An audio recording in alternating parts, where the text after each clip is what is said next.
Making an arrest in the murder of Joseph Banales. That's right. This is a story we've been covering for more than a year now. He was a 22-year-old nursing student at the University of Incarnate Word and a member of the ROTC program. You see his picture right there. He was killed while on the road in April of 2023. Patty Santos live at the Bexar County Jail where the suspect was taken in for booking. Patty, good morning. Hey there, good morning. We have very limited information about this arrest because it happened just a few hours ago. We do know that this involves the death of a 22-year-old man who was shot and killed before he crashed his vehicle in Selma. Now, this happened last year. We want to draw your attention to this video right now. Our cameras were rolling as the suspect was driven into the Bexar County Detention Center overnight. The original shooting happened around 11:45 on April 15, 2023 along I-35 North near the Forum. Joseph Banales' family believe he was the victim of a road rage incident. The Bexar County medical examiner then determined that he died from a gunshot wound to the head. And over the past year, the Selma Criminal Investigations Division has partnered with several local agencies to interview witnesses here in the area. And this morning, we talked with the family spokesperson, and she says the family is just very upset that this was an arrest involving someone who pretended to be a witness. Again, this just happened a few hours ago. We have already made calls to the Selma police detectives and the police chief to get more information on who this suspect is and how they were able to get to him. Now, we expect to get more answers for you. Of course, stay with KSAT.com. We'll send it back to you. Thank you, Patty. Also developing this morning, San Antonio police say that a robbery suspect dead after officers shot him overnight. SAPD Chief William McManus tells us that police were watching the suspect during a store robbery near the 1400 block of Cantrell Drive on the city's south side. When officers later tried to pull him over, he ran away and eventually, the chief told us, pulled a gun on those officers. That's when they shot him. Our very own Devin Karp has been working on this all morning long. He's going to join us live at 6:30 with the latest developments in the case. Now, we're going to get to weather real quick, but we must remind you guys, everybody wake up. It's time to get up. It is Friday, September the 20th. We've got to start our day off on the right foot. That's right. We have made it to the end of the week. We appreciate you guys hanging out with us on Good Morning San Antonio. Again, already off to a very, very busy Friday. So let's go ahead and check in with Justin. I know a lot of people making some weekend plans. We got Friday football going on. Too. A lot of big things going on. Yeah, and last night we had some football games, and we actually had some showers and storms pop up. A few people got some rain. So let me show you a picture here on our KSAT Connect. This is a great shot at the Jefferson versus Harlandale game, and you see the rain. Actually, I've always wanted to do this because, you know, it's football. You know, like draw the deep out here. You're gonna run the deep out, and then this person's gonna cut in. No, okay. Okay, John. And then there's the rainbow. I'm gonna say Skittles. That's the important part there. Yeah, it's beautiful. Anyway, I had to do that. I don't know. And now it's stuck on there. I gotta figure out how to get this off. Anyway, you know how to do this, RJ? I believe that it is. Oh my goodness. Maybe. No, it's not. Okay. Is there an eraser? Just ignore it. Yeah. It doesn't help that you drew on it with the thickest. I know. Font. I don't know why I did that. Anyway, rain chances underneath my drawing here. 20% as we get into Tuesday and Wednesday of next week. Trust me, I know you can't see it, but it's Tuesday and Wednesday that we have some changes in the forecast. I think there'll be some good changes. Cooler and yes, a few rain chances, and we're watching the tropics closely. We're going to have all that and much more coming up in just a couple of minutes. But let's go over to RJ now and check in on your morning commute. Love it, Justin. Love it. I think you got a second career here doing the illustration for sports. Hey, let's take a look at our TransGuide traffic cameras. 281 Thousand Oaks Drive. Traffic looking pretty good. We did have a crash on the access road of I-10 that was going to be on the eastbound lanes of Wurzbach Road, but that has actually been cleared out. Now, one quick note, 1604 and I-10, there will be ongoing construction going on this weekend, mostly overnight hours, mostly about the 9 o'clock to 5 a.m. starting out basically tomorrow and extending through Monday morning. So something that we will continue to monitor, give you more details on KSAT.com. Well, speaking of some road closures happening today, production on the Yellowstone prequel, that show is called 1923, is filming right now Here in San Antonio, that means while Hollywood is in town, you'll see some road closures. The biggest impact will be in the coming days around the Broadway area near downtown. So let's break this down a little bit for you. Checking in on those road closures this week, there's going to be one on Broadway. It's from East Pecan Street to East Travis Street. And this one is supposed to last until the 25th. Then starting today, these areas you see right there are going to be closed out to drivers. Broadway from East Pecan to East Houston Street. And how about this one? East Travis Street to Jefferson to North Alamo Street, and Peacock Alley from Jefferson to North Alamo Street. These closures are expected to last until September 24th. That is next Tuesday. But all of these closures won't last too long. The city says that it expects that filming to wrap up by September 27th. Again, that's 1923. That is 1 week away, which is next Friday. So you should see everything open back up by then. San Antonio Police Chief William McManus says that one of his officers shot a woman near the medical center area last night. The chief told KSAT that around 6 p.m. a woman was waving a gun around and then pointed it at officers. That's when officers say that they fired at her. She was hit and rushed to the nearby hospital. Officers involved were not hurt. They'll be on administrative leave, though, while the incident is being investigated. Well, right now there are over 4,500 drug, gun, and DNA cases with evidence sitting at the Bexar County Crime Lab, and it's all waiting to be analyzed, some of it dating back to June of 2023. Bexar County Crime Lab Director Orrin Dim says that his team is and has been making significant strides in cutting into the backlog of the more serious cases. He explained that this year the lab reduced the backlog of sexual assault cases by 72%. He believes the majority of the backlog now is attributed to drug cases. The trend we've been seeing in the past year and a half that's interesting is the percentage of marijuana cases being submitted has tripled. One of my operational goals with the discipline is by February 2025, right, that's coming up, we should not have anything on our roster from 2023. Well, Dim says that thanks to additional funds here from the county budget, his team will be able to fill 4 additional positions and be able to work overtime to cut into those existing cases. Topping with your morning headlines, a judge in Kentucky was shot and killed in his courthouse chambers, and the local sheriff been charged with his murder. Investigators say that Letcher County Sheriff Sean Steins shot District Judge Kevin Mullins multiple times following an argument inside the courthouse. Mullins, who held the judgeship for 15 years, died at the scene, and Steins surrendered without incident. We know that it was an argument between the two that led up, but what exactly transpired prior to the shots being fired, still things that we're trying to get answers to. Kentucky Attorney General Russell Coleman said that his office will collaborate with a Commonwealth's attorney and region as special prosecutors in the criminal case. Well, all eyes on Wall Street this morning after a record day on Thursday. The market soared and as a delayed reaction to Wednesday's half-point interest rate cut by the Federal Reserve. The Dow went up 1.3%, beating its own record set on Monday. The S&P 500 climbed 1.7%, and the Nasdaq led the market with a 2.5% increase. The widespread rally coming after gains in markets across Europe and Asia. The Federal Trade Commission says that several social media and streaming services has engaged in a vast surveillance of consumers, including minors. The findings come from a study of how 9 companies, including Meta, YouTube, and TikTok, collected and used consumer data. The sites, which mostly offers free services, profited off of the data by feeding it into advertising to target specific users by demographics. The FTC also claims that the companies failed to protect users, especially children and teens. I don't feel like these companies truly have our children's best interests in mind. I think that they have themselves in mind for the most part. And so ultimately it becomes the parents' responsibility to really dig in and understand what their children are using.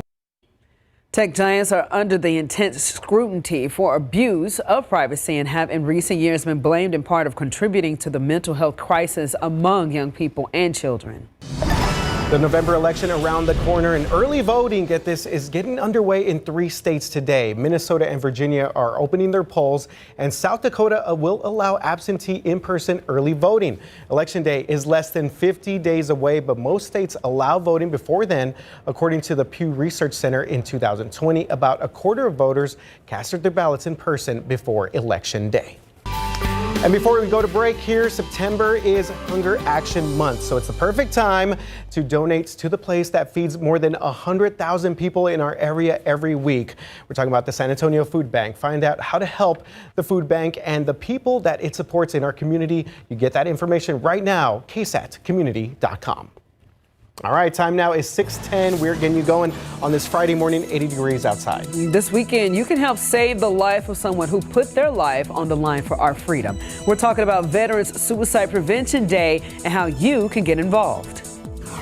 And check this out, these home security cameras capturing that guy right there, this Brahma bull on the loose out there just in someone's front yard. Why neighbors say that this is not the first time it's happened. Taking a live look outside. Good morning, San Antonio. You're looking beautiful on this Friday. So much more ahead, including Justin Horn, who's giving us that preview before we hit that official start to the fall day.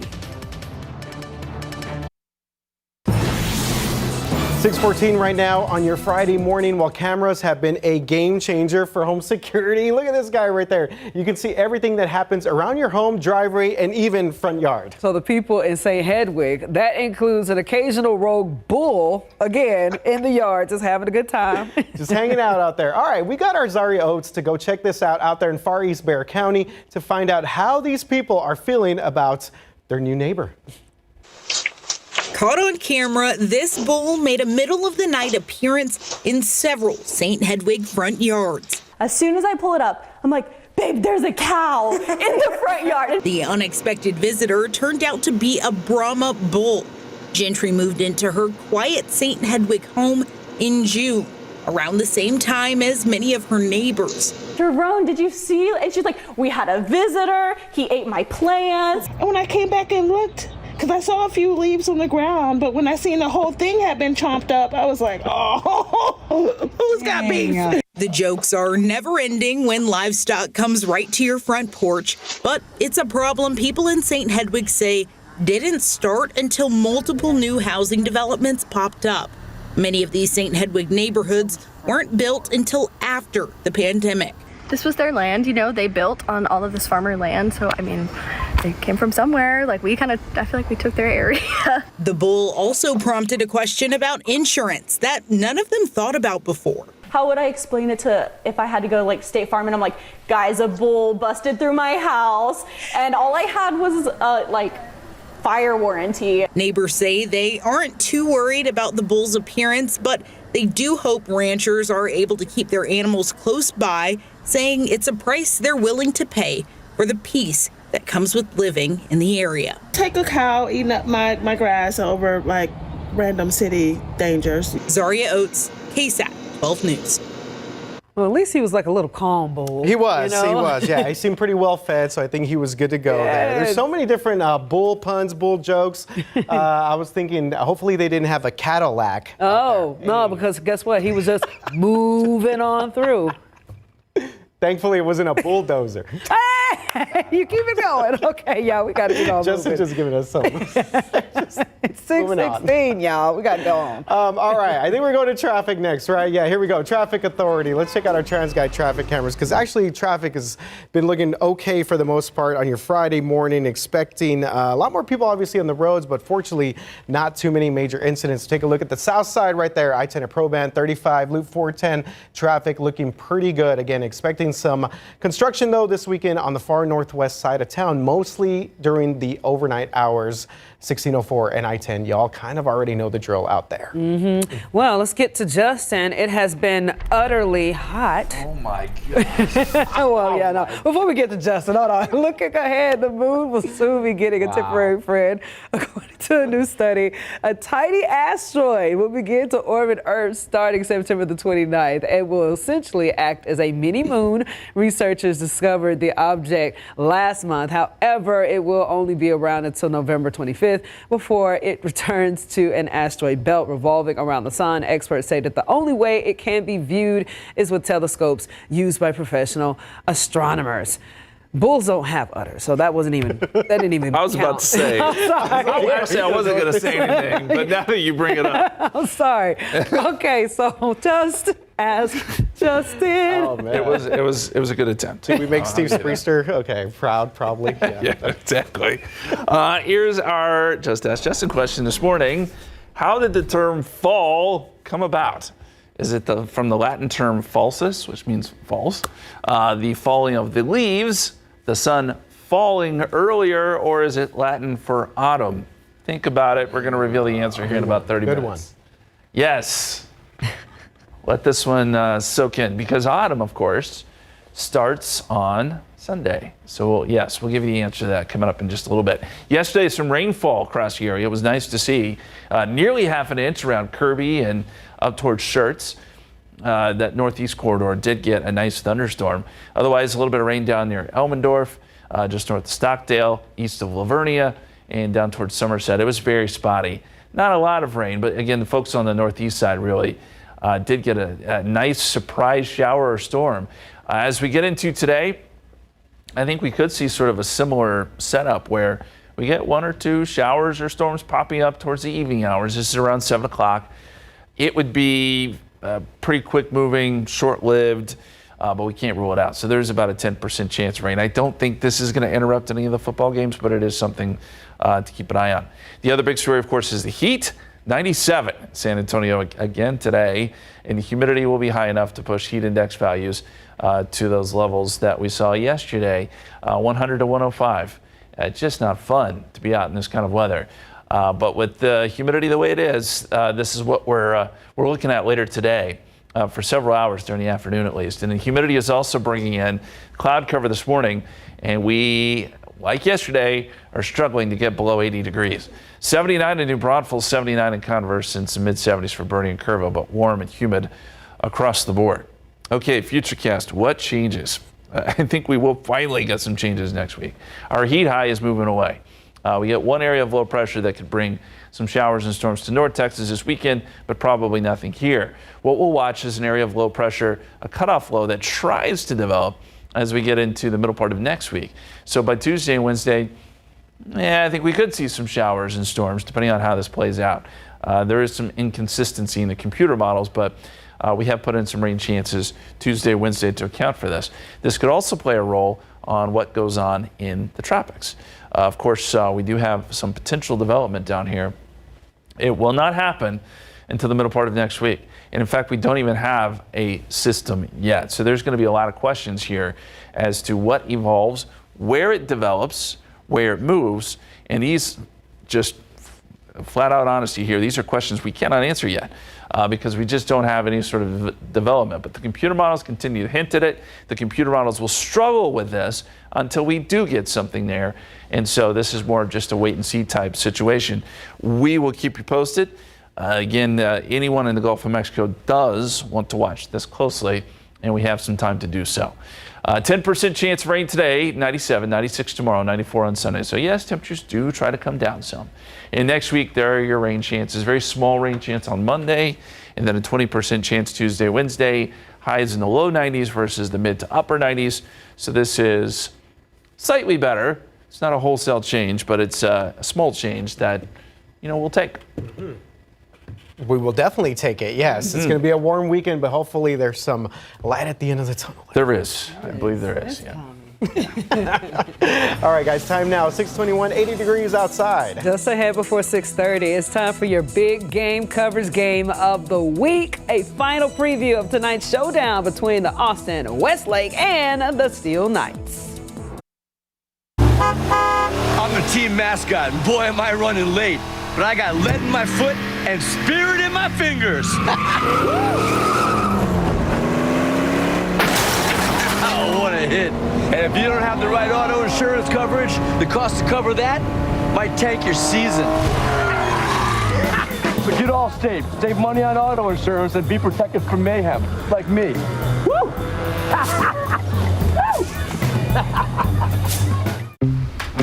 Missing out on the things you love because of asthma?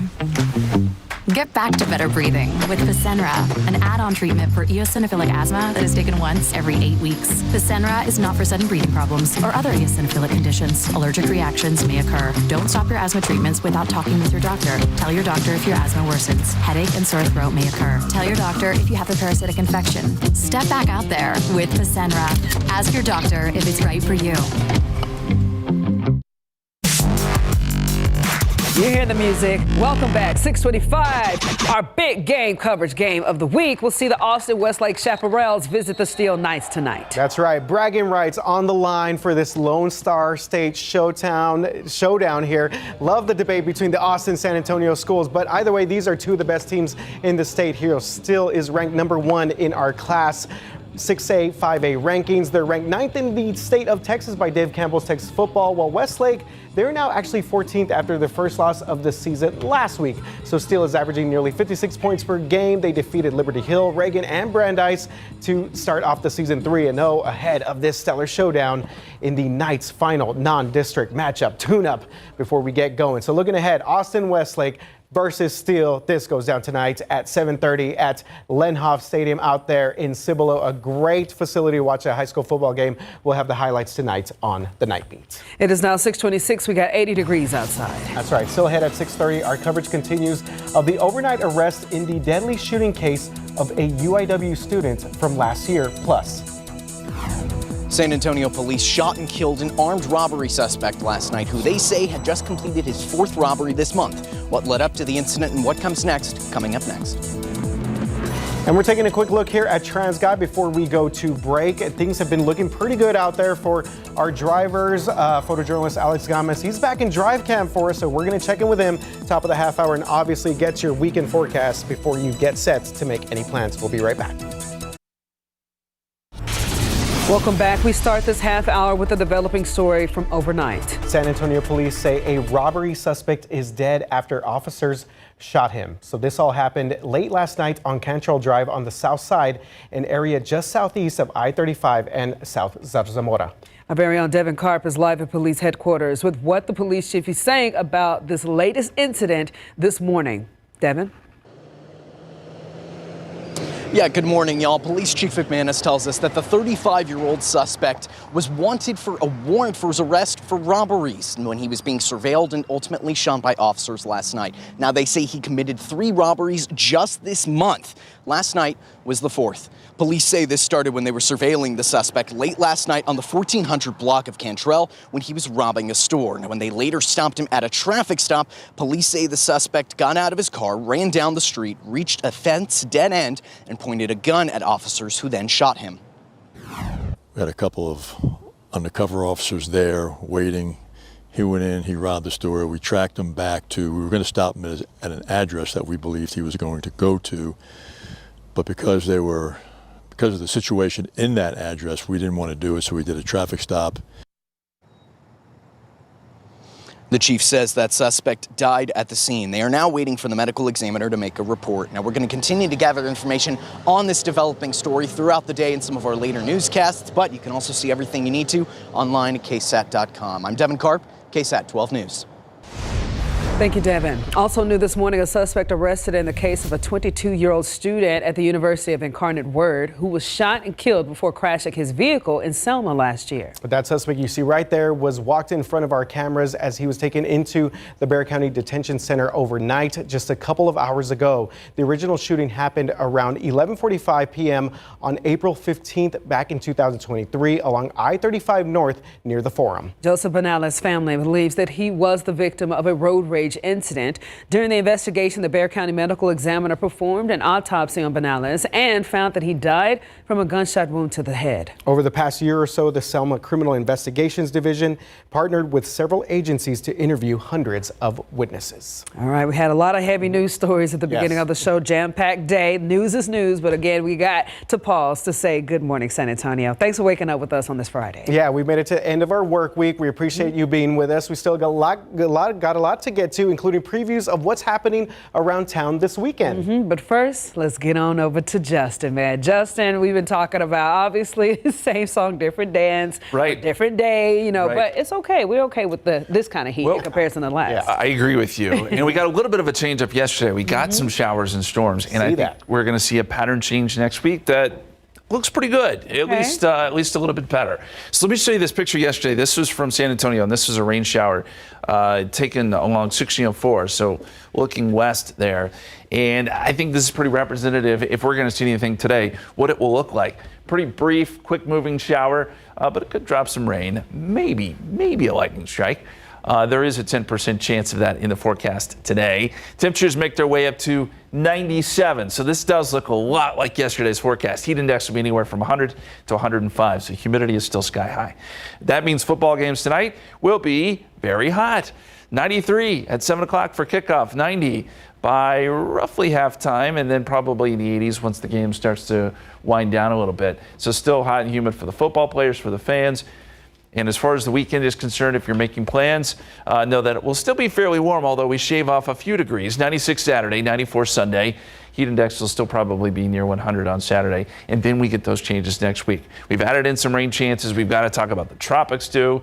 We'll have the latest on that coming up in just a couple minutes, but the morning commute likely picking up. Let's get the latest with RJ. Yes, Justin, definitely seeing a lot more people on the roads right now on your Friday morning. If you're about to step outside, 35 Topperwine, traffic looking okay right there. 35 at Alamo, we do see some delays right there. Try and get a little bit more information now. TxDOT is reporting an overturned car over at 1604 and I-10. Something to keep in mind if you're making your way out. And Alex Gomez, he is out in drive cam for us on this Friday morning and actually at the scene of something. Alex, what are the details out there?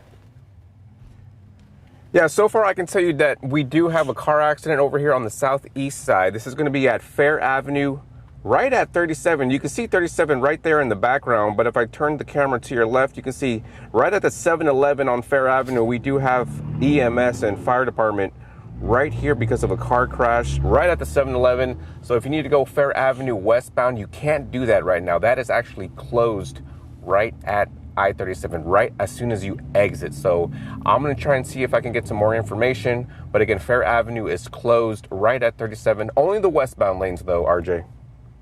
All right, thank you very much for that update. Alex says, yes, we are seeing more people on the roads and obviously a lot more incidents. We'll check in with Alex before this hour ends of Good Morning San Antonio. Japhanie?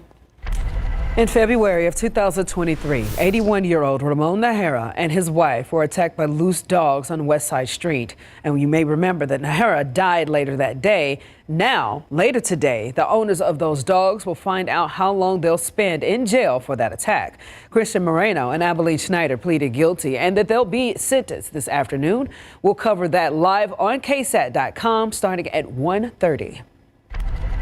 Well, a would-be carjacking victim says that he wants the teenage suspect who fired a gun at him to pay for that incident. You can see still a few of the marks right here on the back of Timothy Van Lindert's car from that scary encounter that happened on Wednesday morning. He tells us that he fought with the 14-year-old suspect who tried to take his car at gunpoint and even fired a shot at him.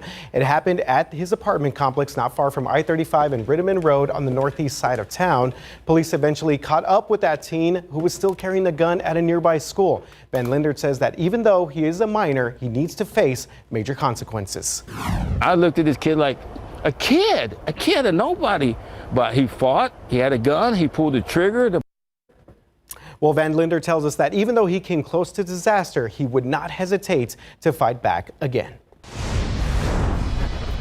This Sunday is Veteran Suicide Prevention Day. In 2023, over 6,000 veterans died by suicide nationwide. Veterans are at 72% higher risk of suicide than those who have not served. Community organizations and nonprofits dedicated to helping save lives by spreading awareness about how to step in to help them. That's right. Our Patty Santos spoke with the Texas Veterans Mental Health Department director on some ways that we can all become more educated on those signs.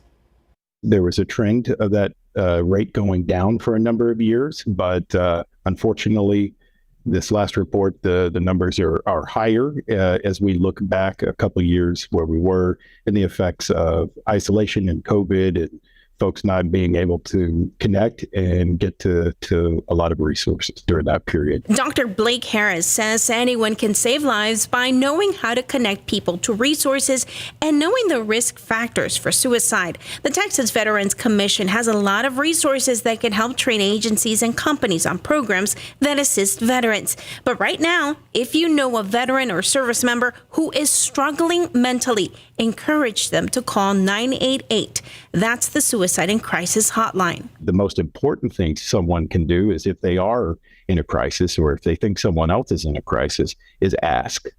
Ask how someone's doing. Ask if they're thinking about suicide. And if they are, say, okay, well, let's get you connected to services. Let's find someone. There are a lot of organizations in the Alamo City dedicated to lifting up veterans. KSAT has covered so many of those stories of support. You can check them out on our website.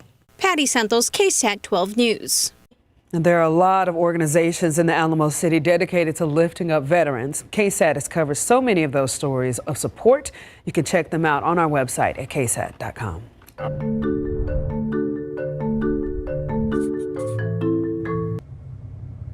We kicked off season 2 of Know My Neighborhood, and in case you missed last night's episode, don't worry, we are heading out next month to the Thompson neighborhood out there on the west side. It's right next to where we kicked off this series a year ago. To watch all of our Know My Neighborhood episodes, that QR code that you see right there, scan it. While you're there, be sure to send us where you would like to see us go to next. All you have to do is find the article asking where we should go do our next Know My Neighborhood and fill out the form, and you already know the deal. We will be out there and getting more Know My Neighborhood, more information. We were at South San yesterday, so obviously great job by our crews putting those stories together. And if you want to check out more of those stories, also head over to ksat.com. A lot of great authentic conversations because people don't sugarcoat. They'll tell you like it is. Definitely not. No. That's what we love about it. So yeah, check out those episodes. Absolutely. All right, guys, 6:39 right now, 80 degrees outside. Just ahead, the San Antonio City Council approved next year's $1 billion budget. We'll look at where the money is going and how it affects you. All right, coming back with some breaking news right now. Continuing our coverage of that late breaking news, we now know the name of the suspect from last night's deadly shooting arrest. That person has been identified as 29-year-old Jacob Danielle Cerna, was arrested in the case of 22-year-old student of the University of Incarnate Word who was shot and killed before crashing his vehicle in Selma last year. Yeah, you maybe remember this story. Cerna was walked in front of our camera as he was taken into the Bexar County Detention Center overnight. So this happened just a few hours ago. The original shooting happened around 11:45 p.m. on April 15th in 2023 along I-35 North near the Forum. Joseph Banales' family believes that he was the victim of a road rage incident. During that investigation, Bexar County medical examiner performed an autopsy on Banales and unfortunately found that he had died from a gunshot wound to the head. Over the past year or so, the Selma Criminal Investigations Division partnered with several agencies to interview hundreds of witnesses in this case. Stay on top of the story, of course. Follow any updates online at ksat.com. San Antonio leaders have passed a nearly $4 billion budget, and it includes cuts and fee increases. However, the city property tax rate is still the same. The unanimously approved plan is nearly 6% bigger than last year's budget. So let's break this down a little bit. It also includes more money to hire 65 new police officers, 15 new firefighters, and 14 more animal care services officers to help handle what the city calls critical calls. Homeless camp cleanups are also accounted for in this budget. The city aims to target 1,300 homeless encampments over the next fiscal year. A good chunk of the budget, though, will also cover street maintenance for $122 million. For the first time in 15 years, San Antonio and the city's fire union have agreed to a new contract. The new 3-year deal will increase pay for firefighters by 21% over the next 3 years. If you want to take a closer look at the budget, what's covered and what's not, we have an article about it on our website at KSAT.com right now. All right, it's already starting to get very busy on the roads as people get out before the 7 o'clock hour. So let's check out some of our TransGuide traffic cameras right now, because we do have an incident on the northwest side. This is going to be 1604 west at I-10. They have reports of an overturned vehicle out there. 281 Thousand Oaks, traffic still looking pretty good there. 1604 Redland Road, same situation. Let's go and check back in with Alex Gomez. He is out and about for us in drive cam, and he was at the scene of an incident southeast side. Looks like it may have cleared out. Alex, how are things going? Yeah, it just cleared out, RJ. That was going to be on the southeast side, Fair Avenue at I-37. Both lanes of westbound Fair Avenue have reopened, and traffic wasn't being affected on I-37. So the highways are still looking good. I'm going to go downtown. It looks like we do have a slowdown 35 northbound near Alamo. I'm going to go see why everyone's starting to brake now. So I'll let you know what I see, RJ. All right, thank you, Alex. And yeah, earlier we showed a TransGuide traffic shot of an incident there at 35 at Alamo. Looks like Alex kind of getting stuck in some of that mess right now. So stay safe on the roads. Make sure you get to work and take the kids to safely to school today. Mm-hmm. Okay, so it's time for Just Ask Justin. But I will say this question has me thrown a little bit. Me too. I'm all over the place. Good. Good. Making my brain work. Sorry. Well, we do know that fall starts on Sunday. Yes. So my question to you guys was, how did the term fall come about? Is it from the Latin term falsus, which means false, or the falling of the leaves, the sun falling earlier, or it's Latin for autumn? What do you guys think? See, when I was in kindergarten, they always told me that it was when the leaves fall and change colors. So that's why I was just like, it could be B, but then it was like fall back, it could be C. And then I was just like, man, it could be D. So what do you think, Art?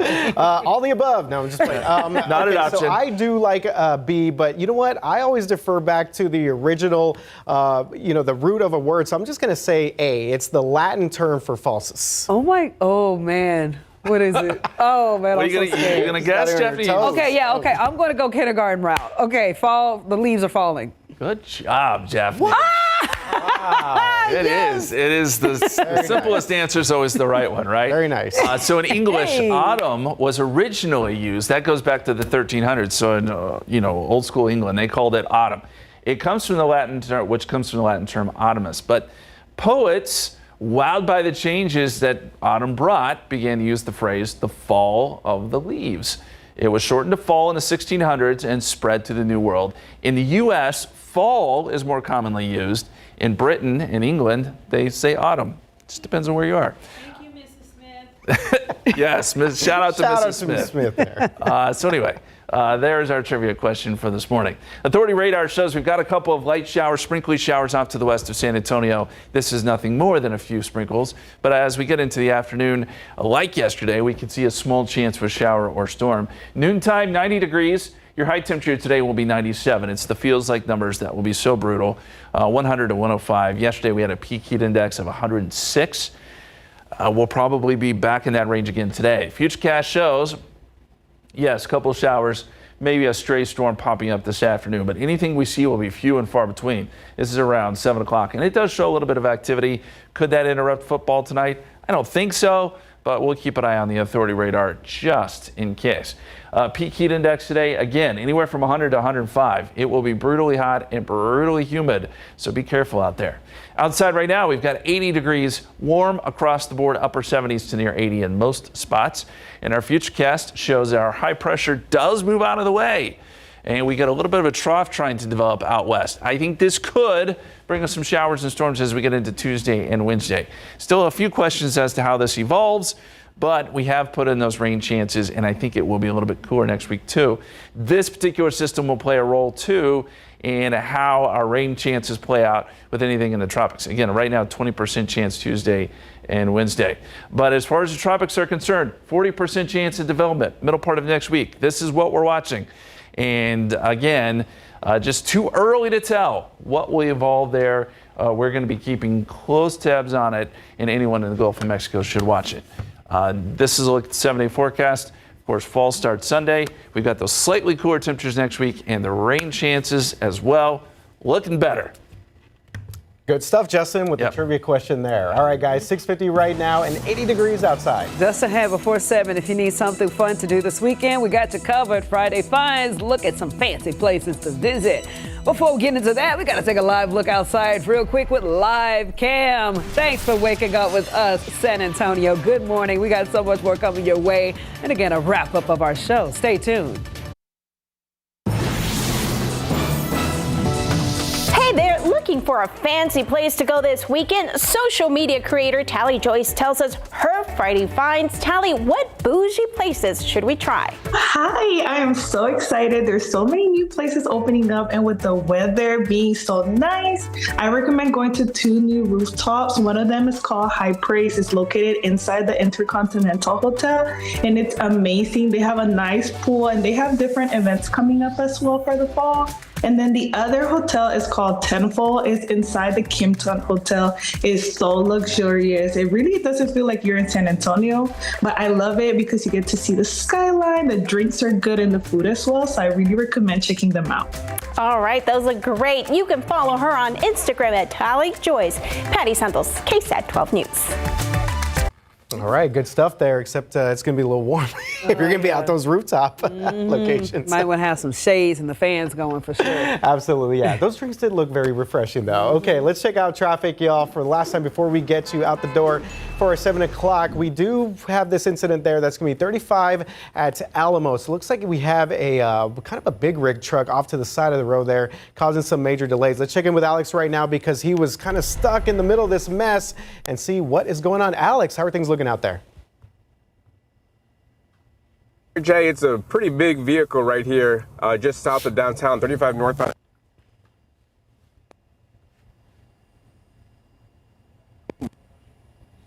All right, yes, Alex. But it looks like it's going to be a while.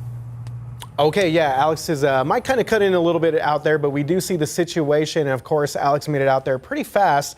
Again, I-35 at Alamo, we do have that vehicle blocking some traffic there in the downtown area. So again, just be safe, y'all. Take your time. You know what? Just pack your patience if you're going to head out, dropping off the kids at school, or maybe just making it out to work on your Friday morning. We want to get the weekend off started. Yes, and it's going to be a jam-packed weekend with a lot of different events that may take place outside. So, Justin, what's going on? Well, we're going to shave off a few degrees this weekend. Still hot, but a little bit better. We have that small chance of a shower or storm today. It'll still be very, very hot and humid on Friday. And then next week, somewhat of a pattern change. We're still, got some questions there as to how great our rain chances will be. But we do have a 20% chance in there at the moment, Tuesday and Wednesday. And some of this also hinges on what's going on in the tropics. It's something we're following very closely. There could be some development down there. So these are all things we're watching. A lot of moving parts next week. All right, you just milking it now, huh? Yeah. Oh, man. I got one in. All right, guys. We'll see you at GMSA at 9. Have a good one, y'all.